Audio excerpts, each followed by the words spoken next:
Hello everyone, how's it going? My name is Dan the Tutor. Today we're going to be talking about the right hand rule, specifically how it's used for magnetic force in physics, electricity, and magnetism. So before we get started with the right hand rule, I first want to give the equation for magnetic force because it's important that we know that. So magnetic force, typically I call it FB, is equal to QVB sine theta, where Q is your charge, V is your velocity of that charge, and B is the magnetic field, which, as far as we're concerned, magnetic field is essentially like a gust of wind, except it's a gust of wind that has implications with magnetism and positive and negative poles of magnetic poles. And then the sine theta we're actually going to ignore for right now, at least for the right hand rule, because we're just going to be looking at cases where the angle doesn't matter. So here's how we use the right hand rule. First, I should say that there are two versions of the right hand rule. There is the physics gang sign method, I like to call it, where you have your thumb, index finger, and middle finger pointing in this configuration like this, which looks like a gang sign. And the second method is called the curl finger method, which typically works better for currents on a wire, which I'm not talking about this case for today. I'm talking about point charges, which I like to use this method for. So if you did learn the curl finger method in class, you can use that, it will still work, but I'm going to be using the physics gang sign method for these examples because I think it works better. So here's how we do it. Right hand rule. First, you are going to point your thumb in the direction of your velocity, okay? Whichever way that points. Up, down, left, right, into the page or out of the page, which I'll explain into the page and out of the page in a second. Your index finger is going to point in the direction of your magnetic field. And then finally, you are going to half extend your middle finger, which I'll explain that in a second as well. So look back at my hand for a second. Thumb up, index finger out. Here's middle finger fully extended. Here's the middle finger half extended. Full, half, full, half. I want half for the right hand rule. And it takes some practice getting that down, but you'll get it eventually. And when you do that, that is going to be the direction of your force. Your middle finger is the direction of your force. And the way you can remember this easily is the equation for magnetic force is QVB.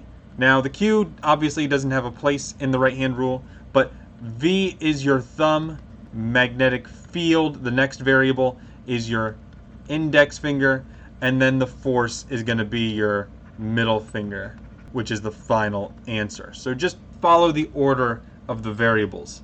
QVB, thumb, then index finger, gets you the middle finger, which sounds like a dirty joke somehow, but we're not going to go there. And the last thing I want to talk about before we get into some problems, there are 6 directions you can have with all of these things. There is up, down, left, right, and then there are 2 new directions we're going to talk about, into the page and out of the page. So the arrow with the X in it is into the page. I want you to think of it as you're pointing with your finger into the page. You are pointing away from you, and that is the symbol right there for into the page. It's the X. The circle with the dot in it is out of the page, and I want you to think of that as your finger pointing back towards you. So you are pointing towards you whenever you have out of the page. So those are the 6 directions we can have, and it's important that we know how to identify all 6. So now let's look at some examples. Let's say I have a positive charge, and actually yes, it does matter that this is a positive charge. It would be different if it was a negative charge. I'll talk about that in a little bit. But let's say my positive charge is moving with a velocity pointing upwards. Let's say I have a magnetic field B that points into the page, and I want to know the direction of my magnetic force. So all I need to do is follow the right hand rule. My thumb's going to point in the direction of velocity, so straight up. My index finger points into the page, which is away from me. So it looks like I'm making a little gun with my hand. And then I'm going to half extend my middle finger, and which way does that point? It points to the left. Might be backwards because of the camera, but it points to the left. And that is the answer for my force. My magnetic force will point to the left. Not too bad. Obviously, there are some pretty difficult configurations you can get with your hand, you know, if you imagine all the possibilities. So we're going to do some hand gymnastics or hand twister today. So we'll have fun with that. For the next one, let's say I have a positive charge. The velocity will be heading to the left. the magnetic field will be pointing down, and again, I want to know the direction of my magnetic force. So, thumb points to the left, index finger points straight down. I know you can't see this, but when I half extend my middle finger, I'll show you a side view, I'm pointing back towards me with my middle finger if I did this properly, which means that that's going to point back towards me, which is out of the page, and that is the answer for this one. That one was more challenging. And by the way, if you don't get any of these, it's okay. You can just rewatch this video an hour from now and try all these problems again and see if you can get them this time. And my recommendation would be, as we're doing all these problems today, pause the video, try it on your own first, see if you can get it. If you get stuck, unpause the video. Okay, so let's say this time I have a positive charge with the velocity pointing into the page. My velocity points into the page. My magnetic field will point to the right. Which way will my force point? So, thumb points into the page, index finger points to the right, half extend middle finger, looks like my middle finger is pointing downward, and that is the answer for the force, just points down. Okay, great. Now for the next one, we're going to look at a negative charge, because as I said, it will be slightly different. Whenever you have a negative charge, the answer is just the opposite. So in other words, if you get your answer pointing up, your real answer is down for a negative charge. If you get left, the real answer is right for a negative charge. If you get into the page, the real answer is out of the page for a negative charge. It's always the opposite. So let's say I have a velocity pointing straight down. My magnetic field will be pointing out of the page this time. Which way will my force point? So thumb points straight down. Index finger points out of the page, so towards me. Looks like I have an upside down gun pointing towards me. And then I'm going to half extend my middle finger. It looks like my middle finger points to the left, but again, since it's a negative charge, I just flip it around, so the real answer is to the right. My force will point to the right. And there we go. Now let's just look at a couple more examples, and we'll be done for today. Back to the positive charge. Let's say my positive charge points straight up for the velocity. My magnetic field will point left for the direction. Which way will the force point?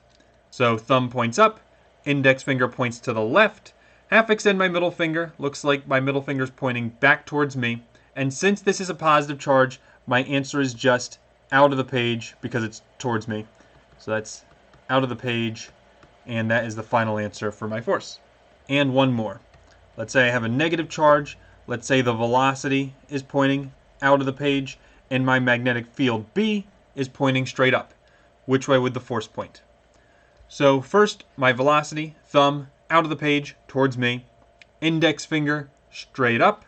Half extend my middle finger. Looks like my middle finger points to the left, which means since it's a negative charge, the answer is really to the right.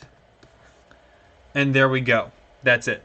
Now the video's not over yet because I just want to talk about one more scenario, and that's the case whenever you have velocity pointing to the right and your magnetic field also points to the right. In other words, they point in the same direction. Now you're not going to use the right hand rule for this, and it also doesn't matter if it's a positive or a negative charge. This is true for both.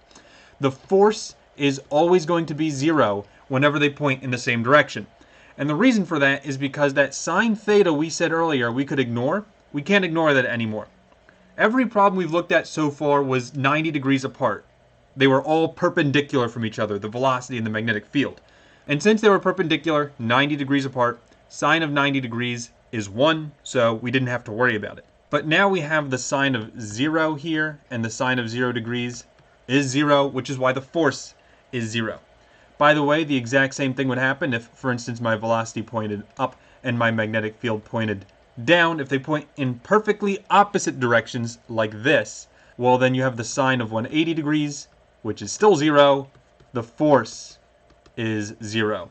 So what I want you to know, whenever these lines are parallel, whenever your velocity is parallel to your magnetic field and you get like a straight line like this, don't use the right hand rule. The force is automatically 0. And by the way, good luck trying to do the right hand rule for this, because your thumb points up, index finger points straight down. Your hand really can't bend that way, last time I checked. So it's just not going to work. And yeah, that's pretty much it for the right hand rule. In the next video, I'm going to be covering more the calculation side of the magnetic force equation. So stick around for that. Thank you all for watching. Hope you have a great rest of your day, and bye-bye.